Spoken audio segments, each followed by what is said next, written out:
Good morning and welcome to the Post-Monetary Policy Committee press conference. This is traditionally held by the Central Bank of Kenya the day after the Monetary Policy Committee meeting.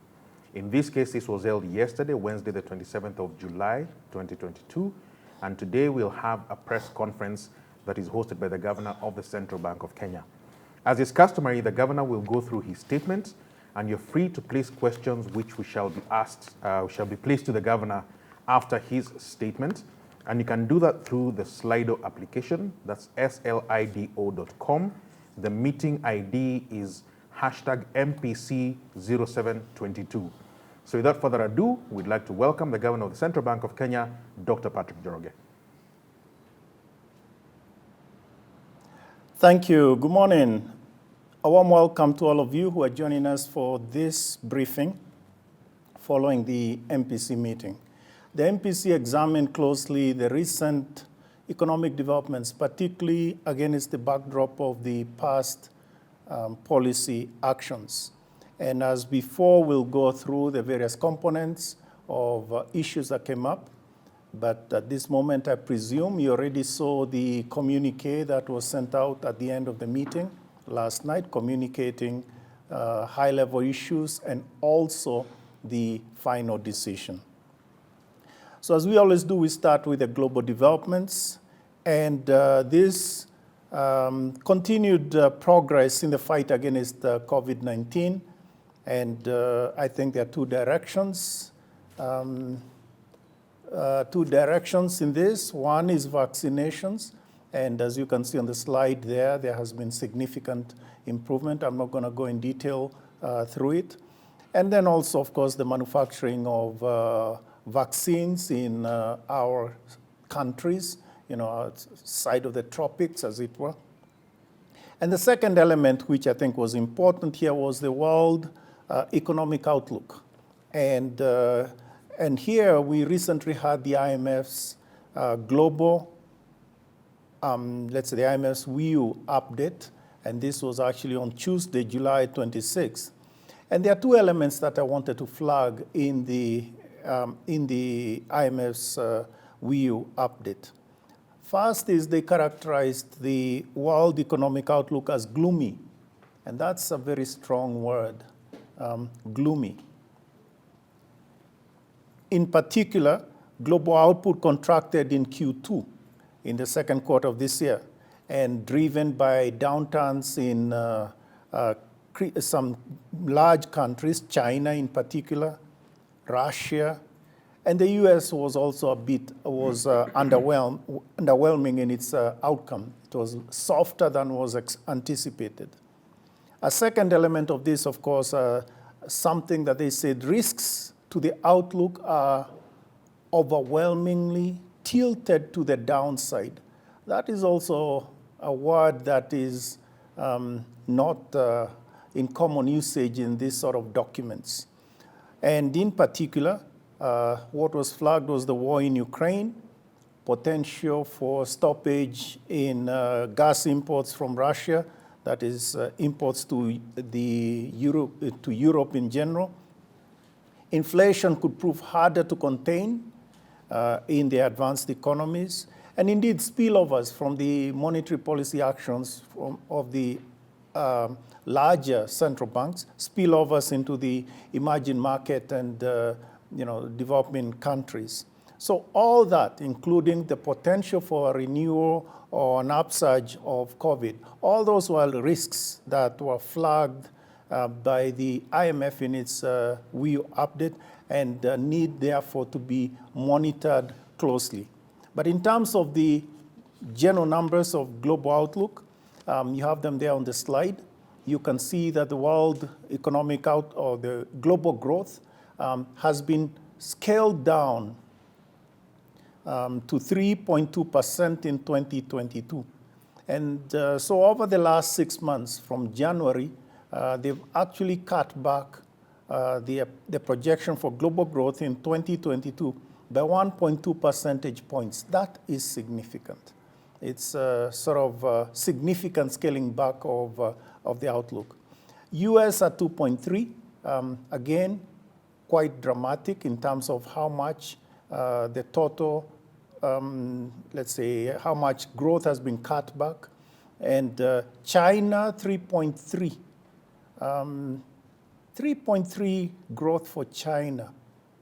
I think we have never seen numbers like this for China. I mean, China has been in the 10%, above 8, etc. I mean, Kenya growing at 5.4 is growing much faster, and indeed sub-Saharan Africa is growing faster than China. This is new territory that we have not yet traversed. Now, the others, but I think I want to leave them there. You have them, and they'll be circulated in the slide. I want to mention Kenya. The IMF, at least in their update, had those numbers, 5.7. Of course, we are closer to the numbers, to the economy, and we had a different projection there. Projection is 5.4, I believe. And also, I would say that the 2021 number, so-called actual, that is actually not the actual. So they have to update their numbers, and this is something that obviously we expected to see in their numbers, and was somewhat disappointed was not in this specific update. But moving along, inflation dynamics in these countries, in the advanced economies, we already talked about this last time. The most urgent economic issue in the advanced economies, as we can see, is really inflation. And of course, there's the potential or impact of relations with Russia. I talked about, for instance, the gas imports, etc. But I think all that, in the first instance, have an impact on inflation. You can see the numbers there in terms of inflation of, let's say, in the euro area, at 8.6. This is territory they haven't been in. UK, 9.4, US, 9.1. This is significant, and indeed, the policymakers are very much seized with the objective of bringing down inflation and really ensuring that inflation doesn't get entrenched in those economies. As a matter of fact, as you know, yesterday the Fed, the U.S. Fed, did make its declaration at the end of the meeting, and in effect, this was inflation was front and center of what they said and their concerns.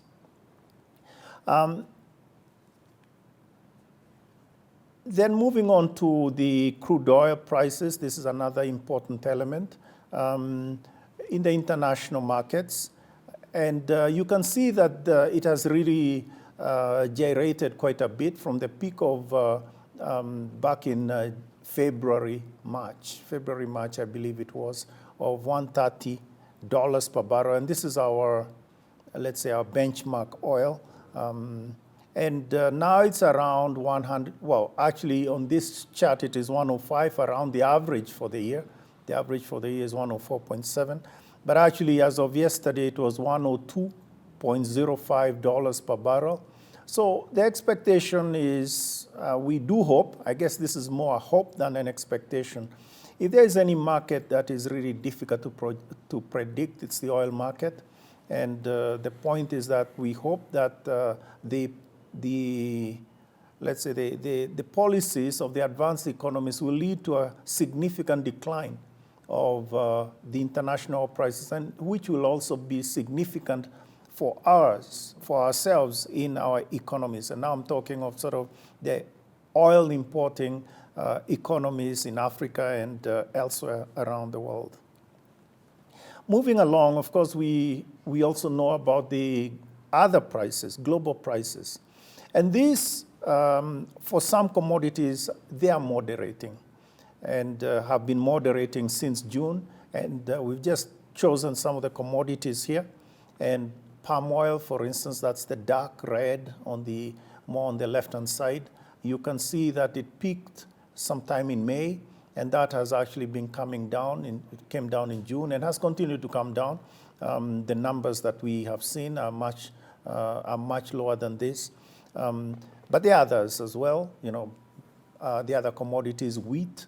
Now, wheat obviously was significant also very recently because of that agreement between Ukraine and Russia, brokered by the United Nations and I believe Turkey, and really to allow the exports from those ports, the Ukrainian ports, of exports of wheat to the world, and thereby helping avoid what would be a humanitarian crisis, food crisis in all our countries around the world. So that obviously will have significant impact. It's true there was a decline, and then there was a temporary increase as, some, I guess, usual things related to anxieties, if you allow that word, as to whether the agreement will hold, etc. But anyway, that notwithstanding, also transportation costs have been coming down, and clearly supply chain problems are moderating. And if you may, the supply chains are being repaired, which obviously will lead to lower global prices and of benefit to our consumers. But what are we struggling with as central banks? What is every central bank struggling with? I think a picture is worth 1,000 words, as they say. And here's a picture that that we got from the BIS. We've tweaked it a little, but it tells you more or less what the central banks are struggling with. Of course, there's the inflation issue. And then everybody understands inflation and growth. If we really stomp on the brakes, it's going to bring down growth. But there are other elements. So you have, of course, the inflation at this stage is being pushed by supply shocks, which is what we talked about. And then on the other hand, our efficacy of our policies relate to this financial, the linkages between the financial sector and obviously the real sector. So how does, let's say, an increase in the signaling rate lead to real impact in the economy? And that is a balancing act. Obviously, there's a balance there. But at the same time, we have the other side of our mandate, which is more related to financial stability. And here you have asset prices and all the asset prices you may think of, obviously from the stock market, etc. But even from that perspective, the foreign exchange market, that's also another asset. And then it's balancing with debt. And if we sort of miss out on that delicate balance, it may come crashing down. So this, in a sense, in one picture, shows you what central banks around the world are struggling with. Of course, we are at different points. There are those that maybe the supply shocks were not that significant, or maybe there are those where the financial real linkages are very strong, or you may say that there are others where the asset prices have grown significantly, for instance, in the advanced economies, and therefore, whatever the central bankers are doing in that area, there's a significant risk of what you may call sort of disorderly adjustment in those prices. So this is really what we are struggling with. It's not as simple as just looking at inflation versus growth. And I think that's, obviously there are things that can be changed, but I think that's a good picture. Critical balancing, the critical balance though requires precision, understanding the dynamics and data. Those are significant. So we now move to the domestic economy.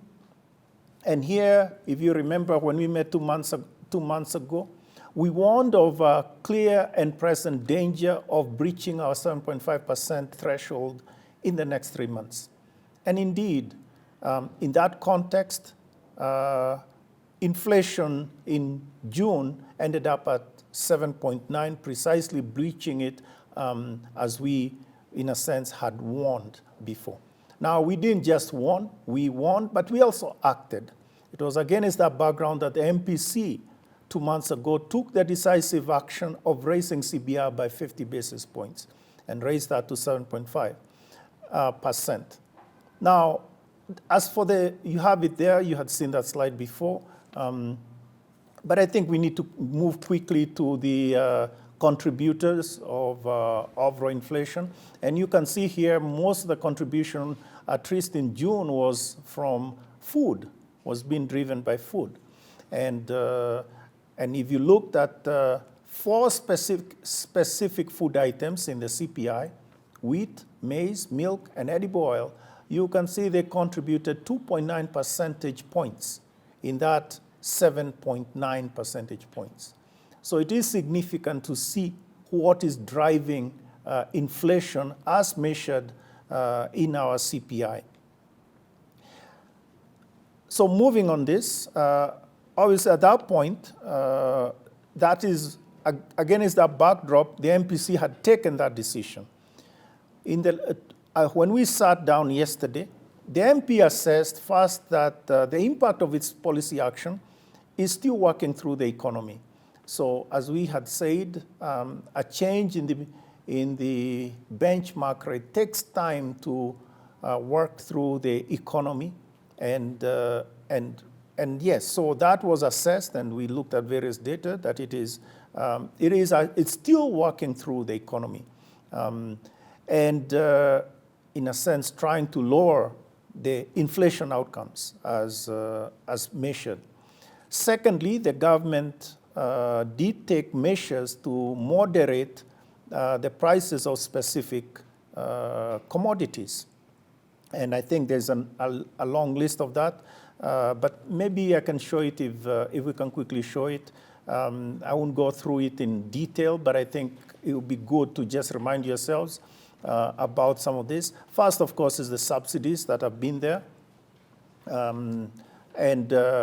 Then there was the reduction in electricity tariff that has been in place for quite some time. There was the granting of waiver on the white maize imports, and that has been extended to the end of September. Fertilizer subsidy, and then more recently waiver of the various fees on imported maize. And then, of course, the one that there was a lot of discussion about was the subsidization of the price of unga, right? And this has been brought down to 100 shillings per packet, and this is the 2 kg packs. And of course, finally, the VAT lowered on LPG, that is our cooking gas, from 16 to 8%. All these obviously are acting on critical, you may say, components in the CPI, but I think also critical components in the consumer basket, as it were. So those were working through, as I explained.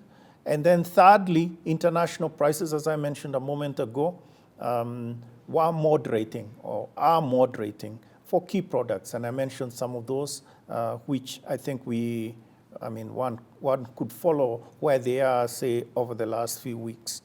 A fourth element is that the food prices themselves,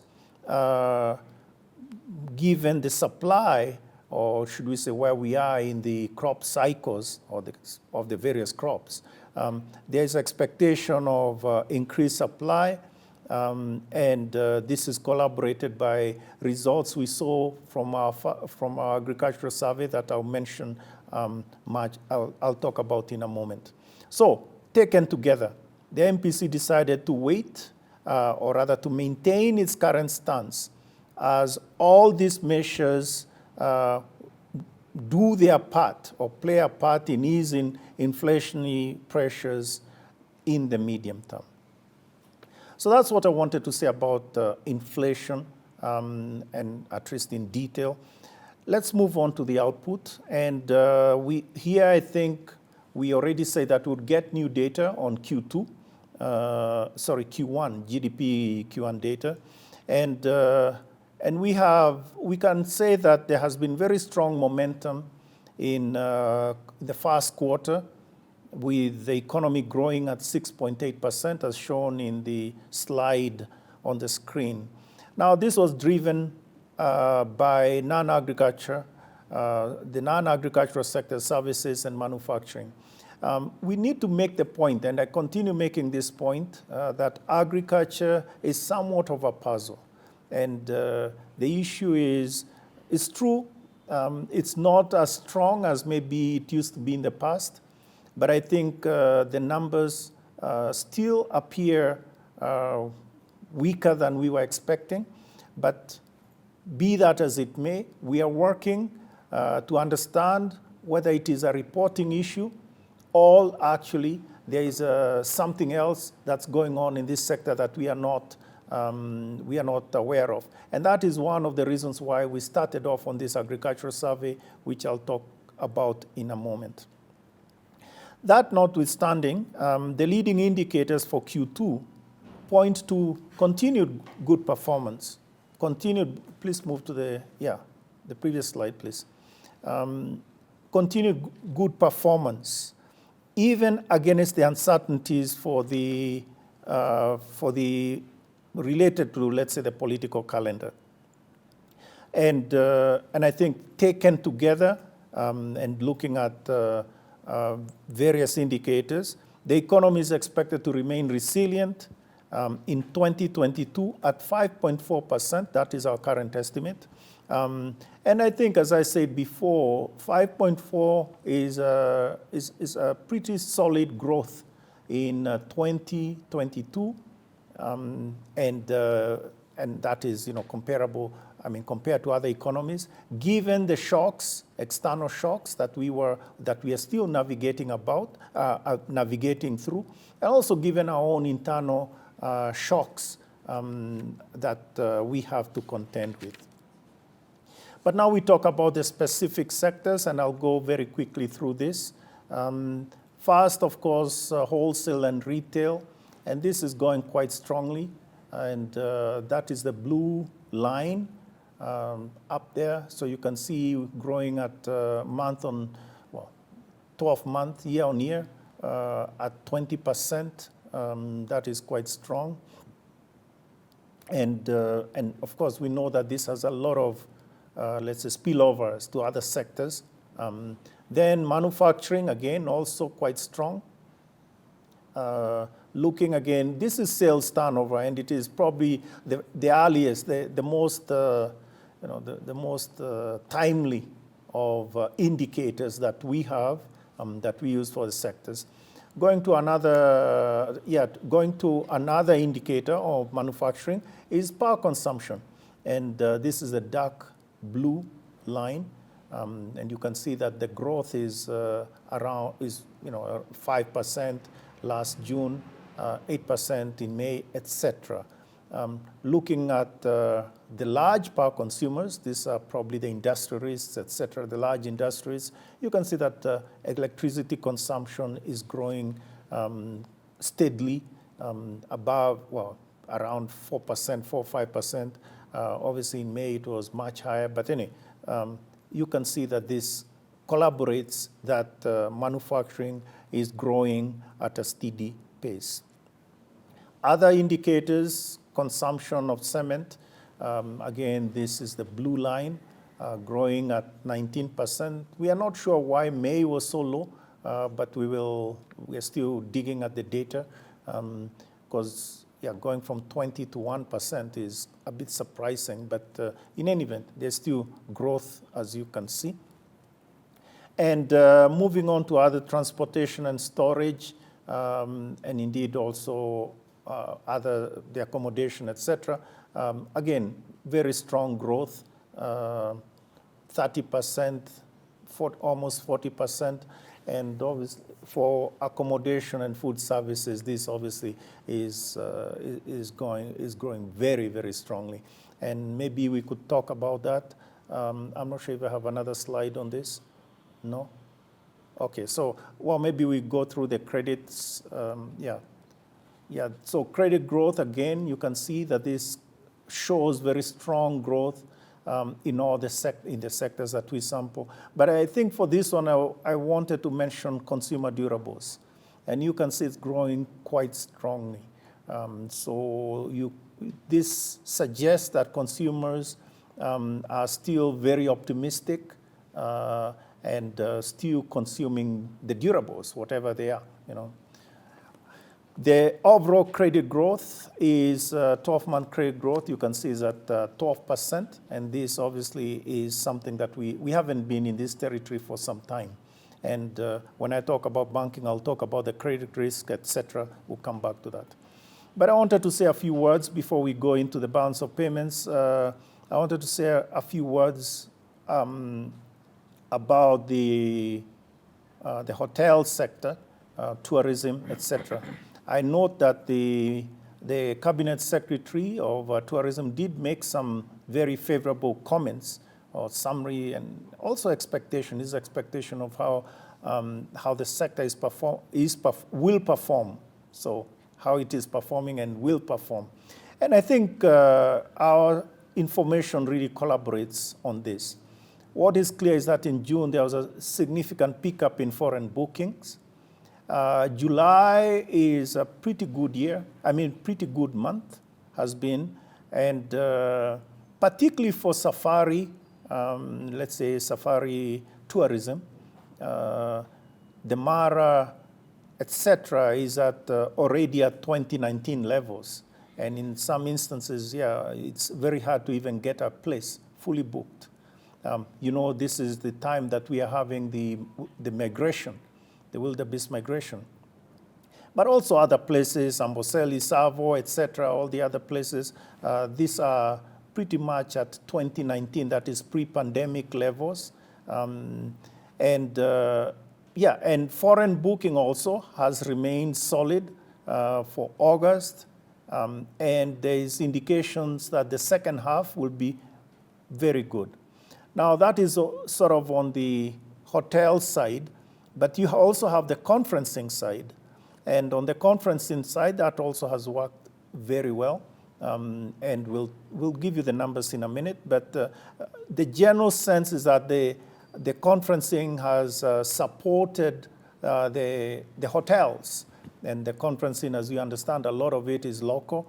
But it's good that that has supported that sector.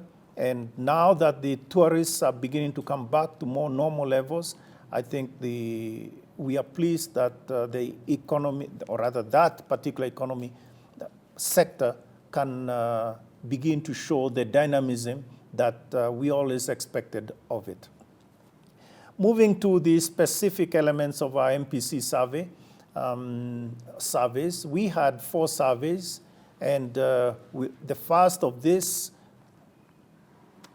is the CEO survey. I only have one slide on this, but I want to say that the 4 surveys will be, we hope to have them published on our website by noon on Friday. So I guess that's tomorrow noon. But anyway, so you'll see the rest of it. But here, I think the CEO surveys, you see CEOs here revealed their optimism, and they were being asked how optimistic are they, for the next 12 months. And I think this chart shows significant dynamism in terms of their high level of optimism. The next slide is really on from the MPC Market Perception Survey. This has been around for quite some time. I don't want to speak too much to this because there's a particular slide I want us to look at. And this is on the banks. No. On the banks, you have 79% level of optimism, if you are the very optimistic and optimistic, okay? And so you could say those that are pessimistic or very pessimistic, 21% of the respondents. And then on the non-banks, that's the rest of the private sector, you can see the same level of, let's say, optimism, which is quite strong, almost 80%. right, on that. And you can see that at least for non-banks, this has increased since the last survey in May. So that shows continued optimism. But I think an even more interesting slide is the one that I'm now going to show, this one. So you can see on the left-hand side, what we have done is to compare the outcomes of the surveys. That is the one we did 5 years ago, just again before the elections, right? July of 2017. And compare that with July of 2022, the ones we did just a few weeks ago, which is the one I mentioned. And you can see the significant difference in optimism, level of optimism, for both banks and non-banks. So here you have, in 2017, the level of optimism was somewhere in the order of 26% for banks, right? And you could say 35% for non-banks. It's more than double that. I mean, we just now talked about 80% numbers.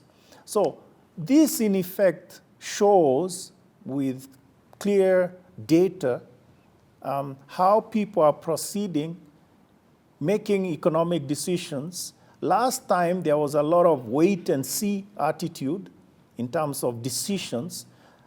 Here, you can see why you haven't had much of this wait and see attitude. The economy is still going on, despite what maybe some had thought would be problematic. So I really think this is a phenomenal sort of outcome, and indeed also data that is we have come up with. Moving on, you can do other experiments. Of course, you have all the data on our website, so you can compare all surveys as you want. Then moving on to the hotel survey. The hotels, again, have been quite strong, as we mentioned. This I'll go quite quickly. So you can see the bed occupancy has been quite high, and we expect this to. So we are now past, let's say, the pre-COVID numbers, or COVID, before we were hit by COVID. And then the other numbers, in terms of conferencing, again, you can see the results indicate that we are at much higher levels, or at least you could say we are at pre-COVID levels. Forward booking, this is quite intriguing, I should say. If you remember in the past, forward booking would sort of plummet very quickly. So 1 month, 2 months, and then boom, it will go down dramatically. Actually, this is not the case here. And it is amazing because it just means that people are making decisions that are more long-term. And mind you, this is in the context of the political cycle, etc. So I think this is an amazing it shows you resilience in that sector in particular ways. I presume we should also say that the effort that has been put there to, let's say, market the destination, etc., has borne significant fruits. And we do understand that things don't just happen by themselves. There's a lot of blood, sweat, and tears behind any such results. Moving along, I want to go through them very quickly. And this is the first of our surveys of the agricultural sector. And we'll put the slides out in the pack, but I think the point here is that we did ask them about their expectation of commodity prices, and that is the outcome.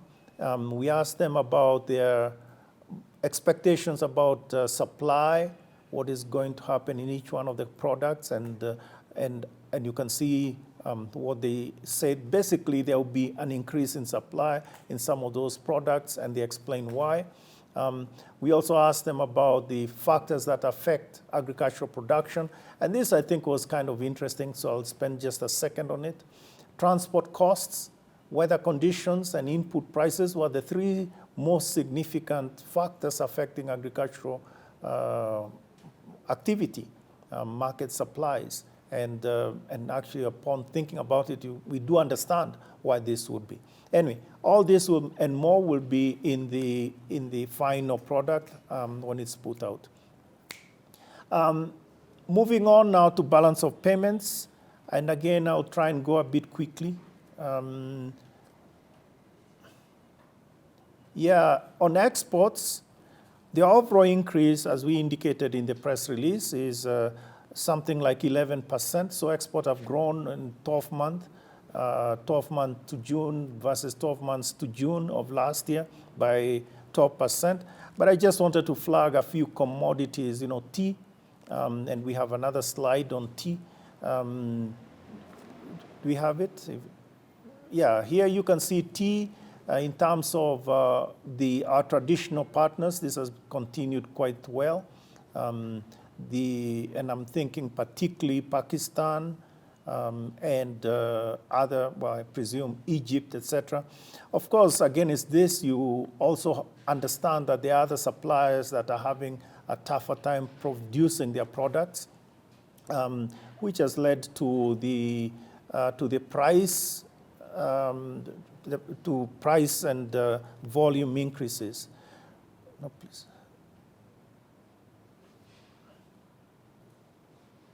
Okay, so on other components, horticulture has not grown. Well, actually, there was a decline, and this is attributed to some issues in avocado exports, which we understand have subsequently been resolved. So we expect that avocado exports will grow strongly, and in a sense, a catching up effect, if one can see that in the data going forward. Manufacturers, that has also done quite well, grown by 22%. I think 2 months ago we did talk about manufacturer exports not doing well. I think maybe they have, now it's clear the numbers are getting stronger, but I think we do need to continue watching manufacturing because they should be one of the sectors that are really growing given the environment, given the exchange rate, etc. It should be manufacturing that really is driving exports and not just the traditional exporters. Moving on to other things, I think on imports, overall increase of 21%. That was also reported, but I think here the only ones to report is on oil. Oil, you can see the substantial increase, something like 82%. And on if you break it into the various components, imports by broad categories, and in particular look at intermediate imports, excluding oil, it is growing by 20.9%. And that means the manufacturing sector should be, we just talked about the exports growing by around the same number, but it seems to me that there is some dynamism in that sector. Consumer imports also grown quite strongly, 13%. And this, I think, relates also to the item that we mentioned before in terms of credit growth to consumers. The others I'll go fairly quickly because, well, just to say that the services exports have done well. And tourism, this is also growing quite strongly. We talked about it when I was talking about hotels, but here are the numbers that collaborate. And then on diaspora remittances, this has continued to grow well. And I would sort of remind all of you that actually you do have strong seasonality with diaspora remittances. So it is not a monotonic growth through the year. We know it will begin to pick up again. And obviously, as we draw closer to, in the fourth quarter, it will pick up quite strongly, particularly when we get to Christmas. But again, we all understand the cycle that drives this seasonality. But that notwithstanding, there has been significant growth, as you can see in our numbers. Current account deficit, still we are projecting something like 5.9% of GDP. And year to June, we are at 5.3. This is the deficit. And I think, as we have said before, it is fully financed by capital inflows, etc. So we don't have a problem with this number. Talking briefly about the currency, the shilling, in the context of the exchange rate, I think we'd begin, as we did last time, with the large, or let's say the major currencies. And you can see where they've been. I'm not going to go through them in detail. Only to flag the euro at 10, British pound at sterling pound at 11.6, and others. You can see them there. But the interesting one, I think, is the US dollar index. And this is an index that brings together or against major currencies. So against the US dollar. So you can see the US dollar has strengthened against the basket of major currencies by about 12%. And this is what is driving some of the dynamics that we see in the, let's say, major markets, the financial markets, and indeed our own, where we stand in our own foreign exchange markets. Coming closer home to Africa, these are the various currencies. And again, I'm not going to go through them in one by one, but suffices to say that we are at around 5%. This is January to July, the depreciation that we have seen, 5%. And you can see we're in the middle of the pack. So those sort of concerns of the currency depreciating significantly, I think they need to understand the dynamics that are going on against the US dollar, which is the US dollar is actually appreciating, popping quite strongly against most other currencies, and indeed also the Kenyan currency. But that also means that, we also have, this slide is showing the amount of foreign currency that we have, and the last number is 7.744 billion in US dollars, and appropriate or sufficient in terms of coverage of imports, etc. So shouldn't have a concern on that front. I wanted to make a few points on the domestic market for government securities has been well behaved. And I think you have the purple line there, which is the yield curve, which you can see is well behaved. At this point, I think we should also remind ourselves, for those of you that are involved in other economies, to appreciate that actually in other places, actually you do have a sort of inverted yield curve, which is kind of problematic, as you know. And there's a lot of discussion of that, but that is obviously not for this meeting. I wanted to say a few things about, now as we finish, with regard to fiscal performance.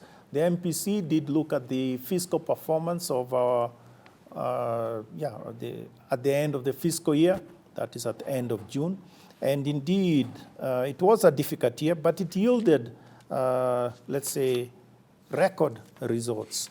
And first of this is in revenues, where revenues were much stronger than was even targeted.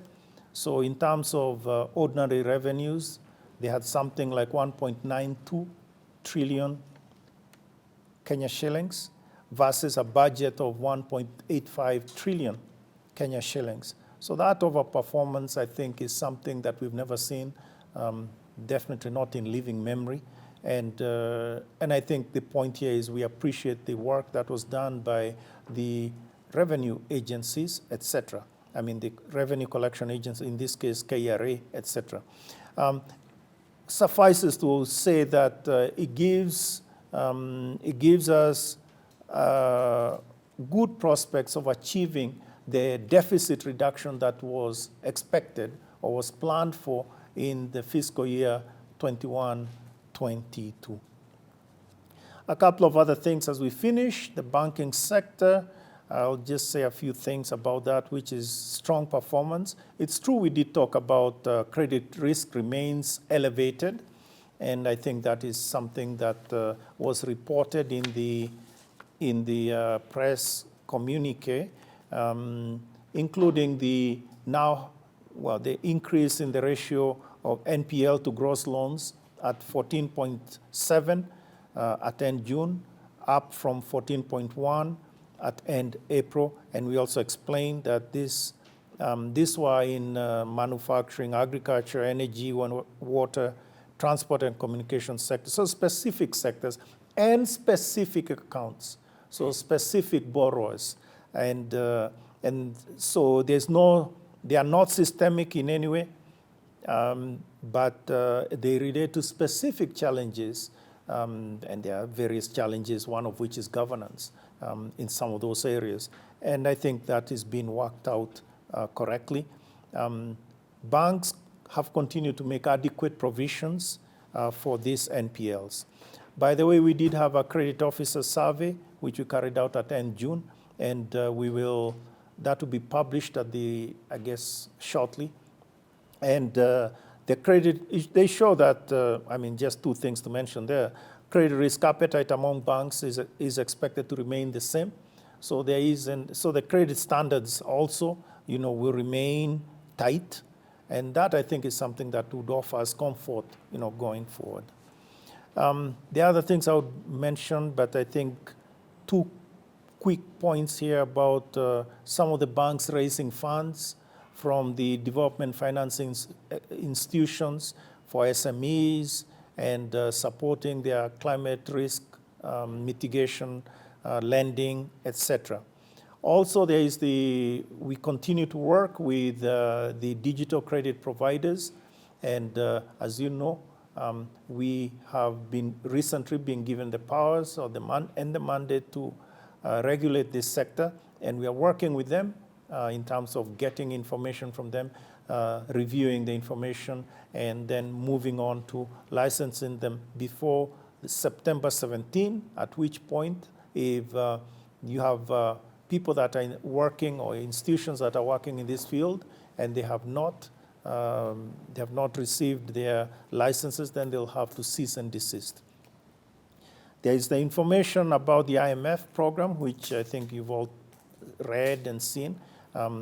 Suffices to say that the review was done and completed without any questions. On the contrary, if you look at the press release and also the various things that have come out since then from the IMF, the performance of our program was very strong, exceptional performance in our program, and that was appreciated by the IMF board and indeed the IMF.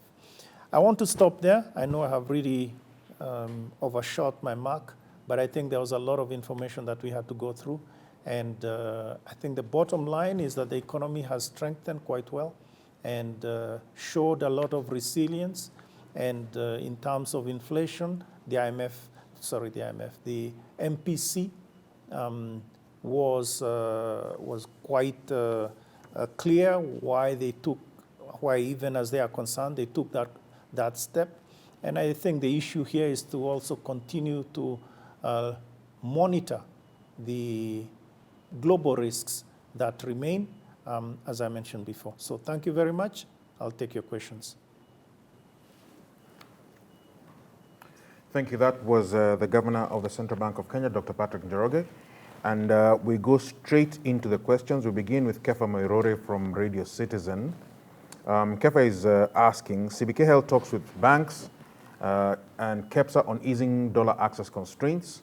The challenge persists. Why is this a case, and what measures has CBK taken or is planning to take?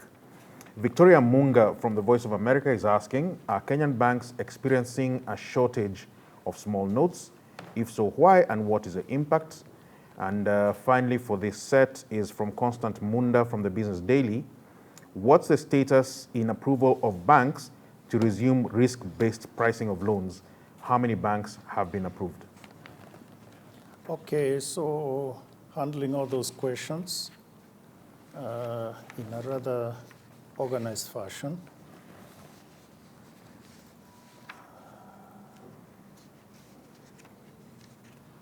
So I think I got it here.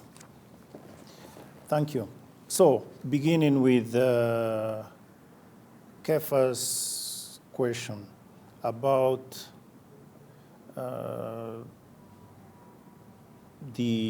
what in the past was this dollar access constraints. I think this is an old story, Kefa. It's like 2 months old. And indeed, at this moment, as we explained, the specific, let's say, importers, those that were interested in getting dollars, have been working with their banks and understood that there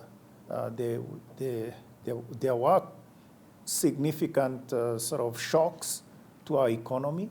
And basically, in that context, there were greater demands. For instance, you could think about the purchases of oil, etc. We just talked about the price of oil and also therefore the revenue, or rather the cost, the value that would be going to buying those things. So I think the point I'm making here is that that was sort of like an old story. It has since been resolved, and as far as I know, the purchasers of dollars have been going to banks and working with the bankers. It's true, some of them were expecting to just go and get all their supply in one shot. And they're told, no, we do need you to sort of, we'll build it over time, you know. Now, if it is 2 million, that's not the significant thing. But if you're talking of an import bill of, let's say, 30 million or whatever, significant, that will need to be built over time. So I think, Kefa, that is an old story, and I don't think that is something that we are seeing at this moment. Now, it's true there are all sorts of other rumors about what people are doing with dollars, but those are rumors. And I obviously would not want to suggest that we are going to support rumors one way or the other, or go after rumors one way or the other. The question about small notes, I don't know, Vicky, I don't know about this question about shortage of small notes. I don't know where that story is coming from. All I can tell you is we supply notes as demanded by banks. For instance, in the month of July, we supplied the equivalent of banks demanded 2.1 billion of 100, the 100s. And we supplied exactly that amount, 2.1. So there was no, and we have a lot of stock of it. So I don't know where the story is coming from. But in terms of where we stand, when a bank demands, we provide. And it is our job to make sure that for the sake of the economy, you do have a constant supply as needed of the legal tender. Of course, the point here is that it is for us to make sure that we do contact or are in touch with the banks, and also to be sure that we have enough stock, which I'm assuring you that we have more than enough stock in terms of,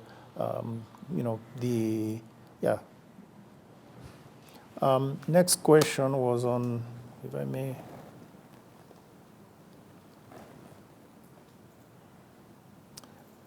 So the next question was approval of banks. This has been going on, okay? I think to be honest, this story was overblown in the past about the risk-based pricing. And we have been working with the banks, going back and forth with them. And I think more than a half of banks have already had their let's say, their risk-based models approved, or should we say, signed off with us. The others, we are at different levels of completeness. But again, we know that what we need to insist on is making sure that the models are realistic. They are not just some sort of a class project. And so we are specific about that. But I think the issues that were raised before were somewhat overblown. Was that the questions? Are those the questions, please? That was the first batch of questions, Governor. The second batch begins with Duncan Miriri from Reuters. Duncan asks, what is behind the surge in business optimism in comparison to 5 years ago? Second question is from David Herbling from Bloomberg News. When does the CBK see inflation easing back into the target range? And the third one is from Constant Munda from the Business Daily again. The average interest on Treasury bills is at a 5-year high. What impact is this having on private sector credit growth? Okay, so Duncan, I think here I can truly say kazi kwako. I think we all understand what I mean by that. I think it's an interesting question. I don't know the answer. I don't know the answer. What is behind? I mean, I have my hunch and sort of what I would say, I think what it would be, but that has to be tested. We haven't tested it, so I cannot tell you what it is. But I think therein lies something for you to check and for others, other economists to check. I think it's an excellent question, Duncan, but I cannot at this moment tell you why. But we have concrete evidence, which I have shared with you. And go back, figure out what is different. You are with us 5 years ago, and ask people. I think it's an excellent question. I really do. When does CBK? This is David Elbrin. I would just say in the near term. In the near term. Does that mean this month or next month? It depends on how quickly those measures have effect. By the way, if we are talking of this month, the price of unga obviously was lowered to 100 shillings per 2 kilogram pack, right? The point is also that when KNBS went to survey the prices as they do, which will be reported tomorrow, not all, not all stores had already adjusted to the new price. So they actually, particularly at the beginning of the first half of the month, all those prices were at the old prices, the 210, 205s, etc. So I think the point I'm making is that only next month will we get the full benefit of the 100 subsidies on unga to bringing it down to 100, because by then all the stores will have brought their prices down to that level. And when the KNBS people then measure it, they'll see the new prices and not the old prices. So it's not enough to just say that the impact of unga should be X and then bring it into your equation, as it were. No, I think it takes time, as we can understand, and that's why we cannot be very precise, whether it will be in July, numbers that we're going to see tomorrow, or should we say August or September. I mean, there are those dynamics that we need to monitor. Constant asks, T-bill rates. I don't know about private sector growth and T-bill, the T-bill rate. But to begin with, I think you should be, the Treasury bill rate hasn't, it's nowhere near where it was, let's say, 5 years ago, etc. If you want to compare things with 5 years ago or thereabouts. You remember the bad old days when was it? In 2022. No, 2015. 2015, November, December 2015, when it really shot up. I think it got to even to 20%. That is not the case. So I think that market has been working very well. As a matter of fact, there is nothing, we are very proud about how we've managed the securities market, also how we've managed the FX market. Those markets, and also the money market, those three markets, I'm very proud about how the central bank has managed them. And I think to make sure that there's order, etc. So I don't see this as a concern in terms of private sector credit growth. Why? Because the connection with it is one of, we talked about lending, right? Banks still have a lot of capacity to lend. And indeed, they can reduce their T-bill holding if they feel constrained in any way. But remember, T-bills are also useful for them in terms of liquidity management. So they will always hold some amount of treasury bills on their balance sheet. So I don't see the risk on credit growth. As a matter of fact, Constance, I thought you'd be happy about the credit growth that we are seeing now. We talked about 12.3%. That hasn't been something that we've seen in a long time. So there's no way that credit growth is being constrained by other factors. The third batch of questions, we begin with Caroline Jenga from KBC. And Caroline Jenga from KBC has a question that is very closely related to one from Steve Biko from Soko Directory. So I'll ask both, but it's more or less the same question. So Caroline asks, how sustainable are the subsidies deployed by the government to address the high cost of living? Steve Biko's question is, how will CBK manage the inflation scenario if the fuel subsidy is removed come next month? Then the final question, I believe we may have asked this one, but let me just repeat it from Kostan Munda. No, I did. We answered that one. So those two questions. Okay, so these two questions, Caroline and Steve, I think these are good questions.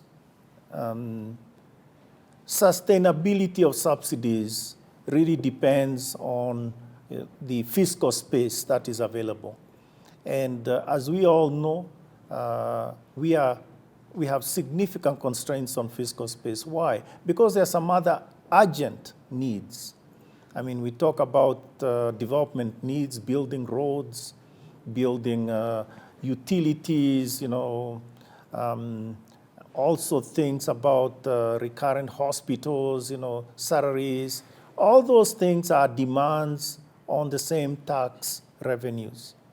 So it's an expenditure that is for these subsidies, which has to be balanced against other expenditures. And that's why in the long run, it is not viable. It's not viable. Now, if you had a country, I don't know which country this would be, but that is not facing that significant constraint, meaning the subsidy element is not that large, and they can probably sustain it for longer. So, but in general terms, we are clear that this is not something that will be maintained into the medium term. So there is a sunset for these subsidies, and they are different across the various subsidy elements. The question is, what will happen then? And I think that's when we need to be at least be ready for that. You've talked about the fuel subsidies, but not just the fuel subsidies. We have the UNGA subsidies as well. And what I should also have flagged is that as the prices of fuel, international prices come down, then the need for subsidy will be lessened. So you can imagine if we are back in the $70 per barrel range, then for that reason, there wouldn't be any need for the subsidy, right? So I think the point here is that there are other factors that are also working through, which are exogenous, that are not driven by the policymakers or ourselves. They are being driven by other components. So think about then the the maize element. Sure, the price of hunger is now being subsidized at 100 shillings. But you also know that there will be importation. And this is in the context of a time when, say, there is not that much demand, not that much supply of the dry white maize. And it's been imported. I'm told that a lot of imports are coming from Zambia, and they have gotten appropriate approvals. And so once they land here, you'd expect the price of those components to come down. And I'm talking now in that context of even the price of unga. So there are those other elements that also need to be brought into consideration. So that is the long answer, but the point here is that all that needs to be looked at and in effect appreciate that this will not be there forever. The question is, will the subsidy be at the same level as they are today? Let's say where the price of oil in the international markets is very high. Then one would expect that, that component is also brought into the equation. I hope I've explained it sufficiently well to both of you. I think those are the questions we had, so or do we have one final, okay. Just a couple more. One is from Bella Genga, which is very specific. Bella Genga is from Bloomberg News. Bella is asking, what kind of licenses do Flutterwave and Cheaper Cash have from the Central Bank of Kenya to operate their payments in Kenya? And a final one from Kefa Moirore, who is talking about the official reserves, which fell below the 4.5 months of import cover with a near-term trend pointing to a continued erosion. How does the CBK plan to bolster this cover? Okay. Maybe beginning with the